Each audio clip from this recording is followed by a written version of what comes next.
안녕하세요. 알면 알수록 생활에 도움이 되는 비타민 같은 법률 정보를 제공하는 로운TV의 이상혁 변호사입니다. 몇 년 전 유명 가수가 빌딩을 매수하면서 임차인과의 권리금 분쟁으로 상당히 이슈가 되었던 적이 있었죠. 이후 상가임대차보호법이 개정이 되면서 임차인의 권리금에 대한 권리는 상당 부분 보호가 되기 시작했는데요.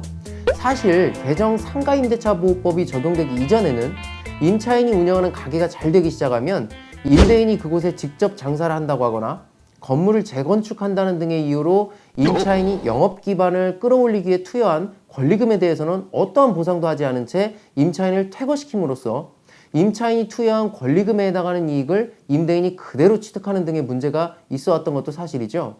그래서 오늘 이 시간에는 권리금이 무엇이고 개정 상가임대차보호법에서는 어떻게 권리금을 보호해주고 있는지, 그리고 권리금 분쟁과 관련해서 우리가 실생활에서 궁금할 수 있는 부분들을 사례별 Q&A로 정리해보았습니다. 먼저 권리금은 2015년 5월 13일 상가임대차보호법 개정을 통해서 상가임대차보호법의 그 의미가 명문화되었는데요. 상가임대차보호법 제10조의 3은 권리금에 대해서 상가 건물에서 영업을 하는 자 또는 영업을 하려는 자가 거래처, 신용, 영업상의 노하우, 상가 건물의 위치에 따른 영업상의 이점 등 유무형의 재산적 가치의 양도 또는 이용 대가라고 규정을 하고 있습니다. 즉, 임차인들 사이에서 눈에 보이지 않는 무형의 영업적 가치를 금전화시켜서 돈을 주고받는 것을 의미하는 거죠.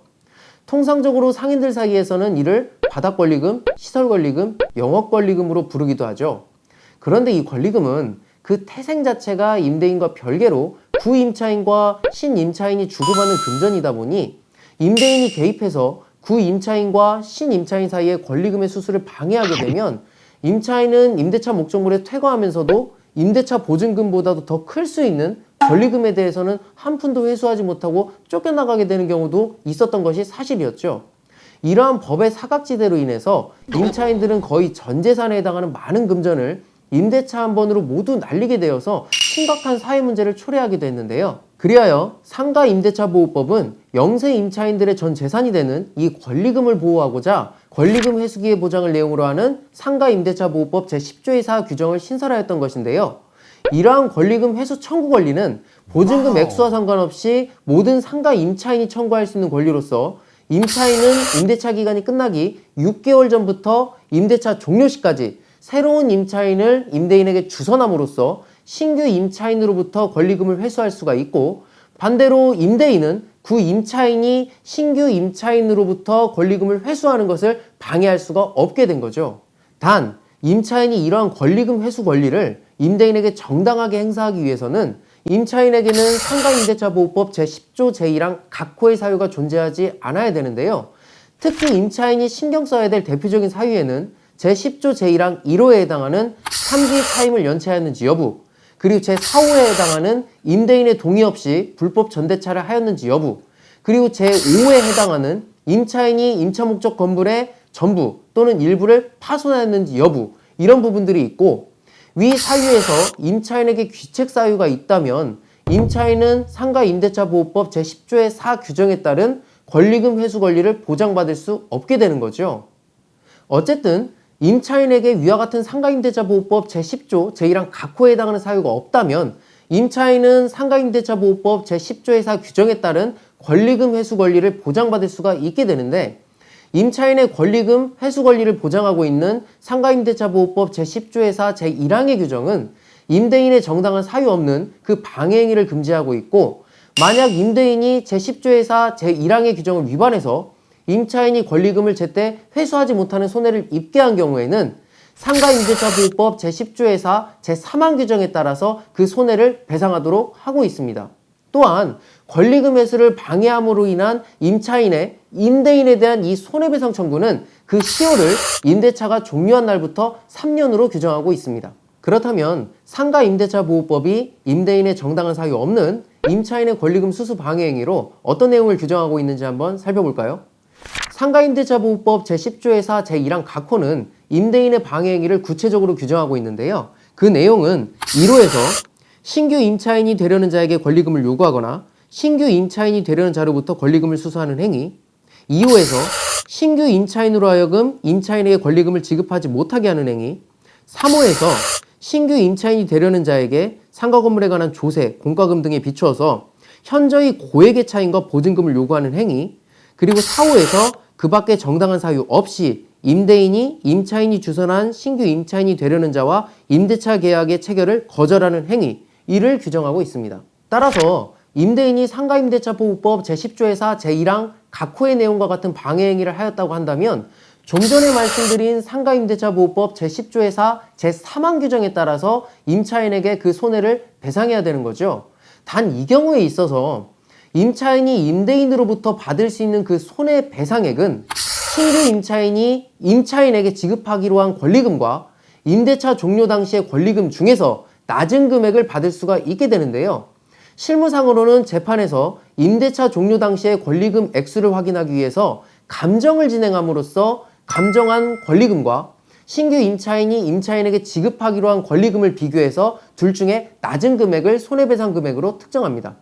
한편 판례는 상가 임차인이 임대차 기간 만료 전 임대인에게 자신이 주선하는 신규 임차인과 임대차 계약을 체결해 줄 것을 요청하였으나 임대인이 상가를 인도받은 후 자신이 직접 사용할 계획이라고 답변해서 임차인이 신규 임차인 물색을 중단하고 임대차 기간 만료일에 임대인에게 상가를 인도한 후에 임대인을 상대로 권리금 회수 방해로 인한 손해배상을 구한 사안에서 임대인이 임차인의 신규 임차인 주선을 거절하는 의사를 명백히 표시한 것으로 보아서 임차인이 실제로 신규 임차인을 주선하지 않았더라도 임대인의 권리금 회수기에 보호 의무 위반을 이유로 임대인에게 손해배상을 청구할 수 있다고 판시하였는데요. 따라서 상가임대차보호법 제10조의 4, 제1항, 제4호에서 규정하는 정당한 사유 없이 임대인이 임차인이 주선한 신규 임차인이 되려는 자와 임대차 계약의 체결을 거절하는 그 방해 행위에 있어서 임대인이 미리 신규 임차인과 임대차 계약을 체결하지 않겠다, 미리 그 의사를 명확히 했다고 한다면 임차인은 임대차 종료와 동시에 새로운 임차인을 찾아서 임대인이 주선할 필요도 없이 바로 권리금 회수기에 보호 의무 위반을 이유로 임대인에게 손해배상을 청구하시면 되겠죠. 자, 그렇다면 반대로 임대인은 임차인이 신규 임차인을 주선하기만 하면 무조건 그 임대차 계약을 체결해야 될까요? 임대인이 딱 봐도 형편이 너무 어려워 보여서 월세를 연체할 것 같은데 임차인의 권리금 회수기의 보호라는 그 이유 때문에 무조건 임대차 계약을 체결해야 된다면 이것도 임대인 입장에서는 오히려 부당하다고 느낄 수가 있겠죠. 그래서 상가임대차보호법 제10조의 4, 제2항에서는 임대인이 임차인이 주선한 신규 임차인과의 임대차 계약을 거절할 수 있는 그 정당한 사유 4가지를 규정해 두고 있는데요. 그 내용은 우리가 생각했던 대로 신규 임차인이 될 자가 보증금 또는 차임을 지급할 여력이 없어 보이거나 신규 임차인이 임차인으로서의 각종 의무를 위반할 소지가 많이 보인다거나 임차인이 1년 6개월 동안 영업행위를 하지 않음으로써 영업의 산물이라고 할 수 있는 권리금이 거의 소멸했다고 볼 수 있다거나 아니면 임대인이 직접 신규 임차인을 구해와서 그 신규 임차인이 그 임차인과 권리금을 수수하는 경우입니다. 따라서 이 4가지 경우에 있어서는 임대인이 임차인이 데려온 신규 임차인과 임대차 계약을 거절함으로써 임차인이 권리금을 회수할 수 있는 기회에 어느 정도 방해가 된다고 하더라도 임대인은 손해를 배상해야 할 책임이 없는 것이죠. 또한 임대인 입장에서는 제일 중요한 것이 월세를 정기적으로 그리고 안정적으로 받을 수 있느냐일 것인데 임차인이 신규 임차인을 데려왔다고 하더라도 그것만 가지고 임대인이 신규 임차인의 어떤 보증금이라든가 월세 지급 능력이라든지 임차인으로서의 의무를 성실하게 이행할지 여부를 한 번에 판단할 수가 없기 때문에 상가임대차보호법 제10조의 4, 제5항에서는 임차인이 임대인에게 주선하려는 신규 임차인의 자력 또는 임차인으로서의 성실한 의무 이행이 가능한지 여부에 대해서 알고 있는 정보를 최대한 임대인에게 제공하도록 하고 있습니다. 마지막으로 이 상가임대차보호법 제10조의 5 규정은 상가 건물이 유통산업발전법에 따른 대규모 점포나 준대규모 점포인 경우 또는 국유재산이나 공유재산인 경우에는 상가임대차보호법 제10조의 4 규정에 따른 권리금 회수기에 보호를 받지 못하는 것으로 규정하고 있는데요. 유통산업발전법에 따른 대규모 점포나 준대규모 점포란 유통산업발전법 제2조에서 그 내용을 자세하게 규정하고 있는데 쉽게 이야기해서 대기업이 운영하는 대형마트를 생각하시면 되겠습니다. 따라서 위 규정으로 인해서 대형마트의 상가 일부 코너를 임차해서 가게를 운영하고 있는 임차인의 경우에는 상가임대차보호법 제10조의 4 규정을 적용받을 수가 없기 때문에 위 규정에 따른 권리금 보장을 받을 수가 없게 되는 거죠. 자, 지금까지 상가임대차보호법에서 규정하고 있는 권리금에 관련한 모든 규정을 살펴봤는데요.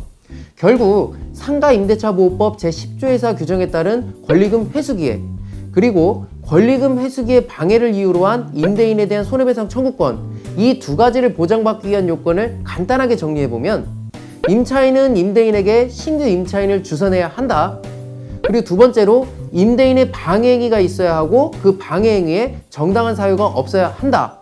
그리고 마지막으로 임대인의 방해행위가 임대차 기간이 끝나기 6개월 전부터 임대차 종료 시까지 사이에 있어야 한다. 이렇게 세 가지로 정리할 수가 있겠습니다. 여기까지 권리금에 대한 상가임대차보호법 규정을 모두 살펴보았는데요.